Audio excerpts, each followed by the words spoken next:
कृष्णा। मेरा नाम है डॉक्टर प्रतीक चौहान। सुशांत सिंह राजपूत, कभी ऐसा लगा ही नहीं कि कोई सेलिब्रिटी चला गया हो। कभी ऐसा महसूस ही नहीं हुआ कि कोई कलाकार चला गया।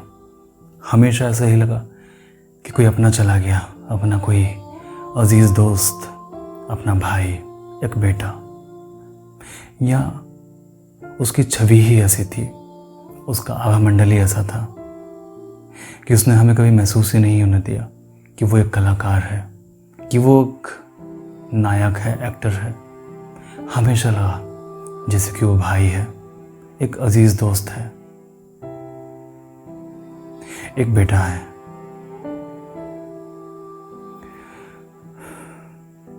आप सभी सुशांत सिंह राजपूत के फैंस के लिए मैं समझता हूँ कि आप कितने परेशान हैं। तो हो सकता है कि ये कहानी आपके मन को शांति दे। मेरी ओर से अंतिम विदाई इस कहानी के साथ। बहुत पुरानी बात है। एक बूढ़ा फकीर था और उसका एक बेटा था। सम्राट भी उस बेटे को देखकर ईर्ष्या करता था। वो बेटा नगर की शान था। सम्राट का बेटा भी उतना प्रतिभाशाली नहीं था, उतना सुंदर नहीं था जितना उस फकीर का बेटा था।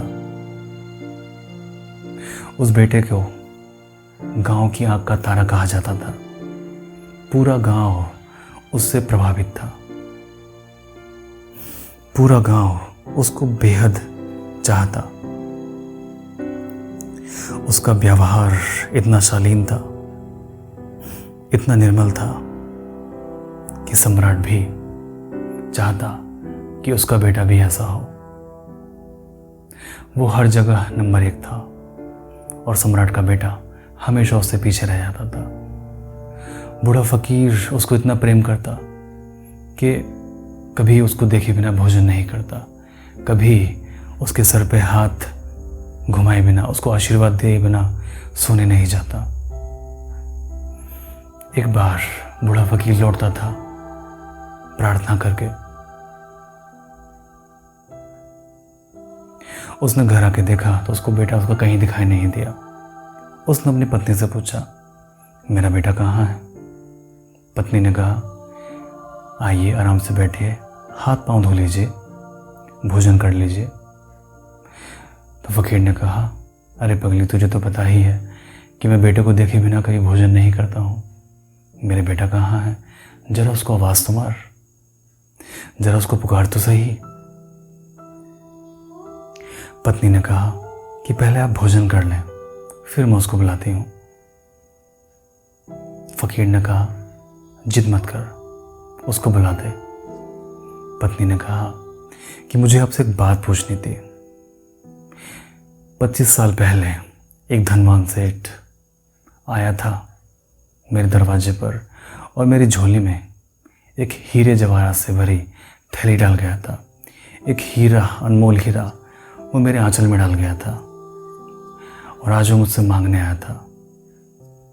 मुझे उसको लौटा देना चाहिए या नहीं? अमानत के तौर पर वो मुझे सौंप गया था। आज मैं उसको वापस करूं या नहीं? फकीर ने कहा, अजीब बात है, बड़ा पागलपन है।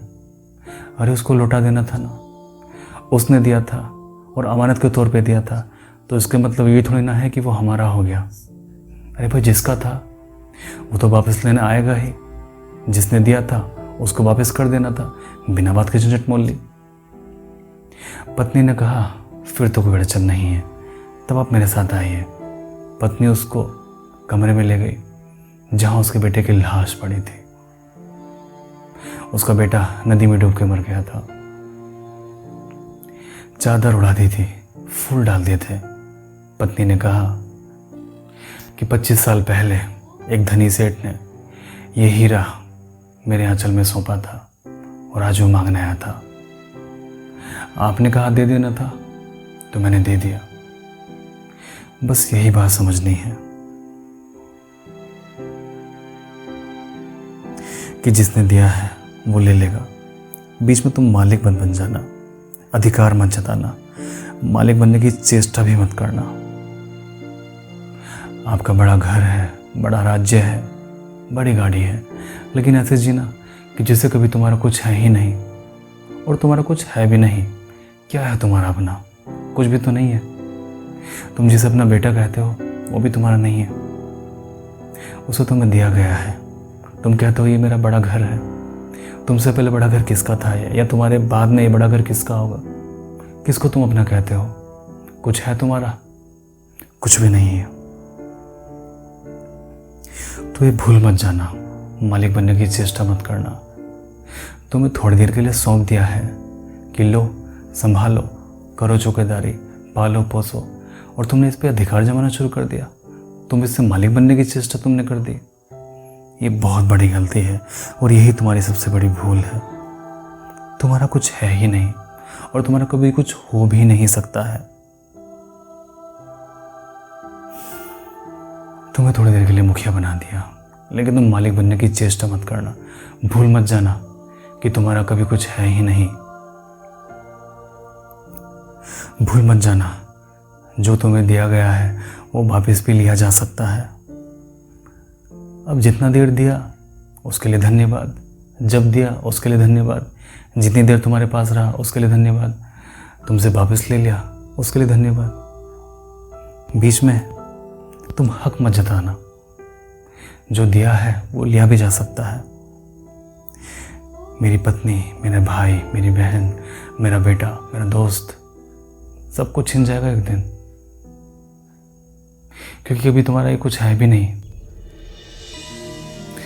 सब ये भूमि गोपाल की, वो जाने। सब कुछ तो उसी का है, गोपाल का है।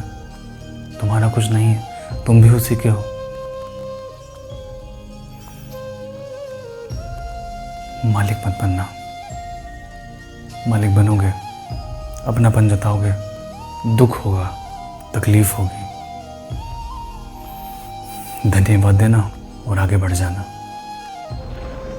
जिसने दिया है वो ले लेगा। परमात्मा सभी का भला करे।